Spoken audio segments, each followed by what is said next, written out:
तपाईँ भर्खरै मात्र स्टुडेन्ट भिजा अप्रुभ भएर न्युजिल्यान्ड आउनु भएको छ भने यो 5वटा कुराहरूमा एकदमै ध्यान दिनु होला। Number 1, SIM card activation. तपाईँ भर्खरै मात्र न्युजिल्यान्ड आउनु भएको छ र सबैभन्दा पहिला न्युजिल्यान्डको सिम कार्ड लिनुपर्ने हुन्छ। ब्याङ्क एकाउन्ट खोल्नेदेखि लिएर जब एप्लाई गर्नेसम्मको लागि तपाईँको कन्ट्याक्ट नम्बर चाहिनुपर्ने हुन्छ। त्यसैले न्युजिल्यान्ड आउने बित्तिकै फर्स्टमा तपाईँले सिम कार्ड लिनु होला। नम्बर 2, ब्याङ्क एकाउन्ट खोल्नु होला।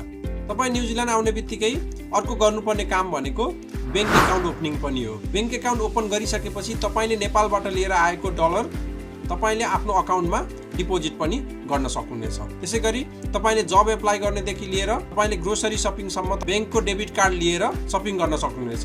थर्ड भनेको आइआरडी नम्बर। तपाईँ स्टुडेन्ट भिजामा आउँदै गर्दा तपाईँले विकमा 25 आवर्स काम पनि गर्न सक्नुहुनेछ।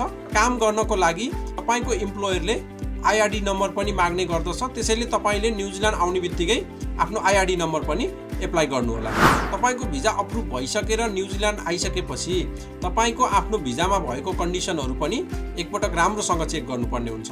अर्को 5 नम्बरमा रहेको छ जब र स्क्याम। न्युजिल्यान्डमा जब खोज्ने, रुम खोज्ने, अनलाइन सपिङ गर्ने बेलामा धेरैजसो स्क्याम देखिएको हुन्छ।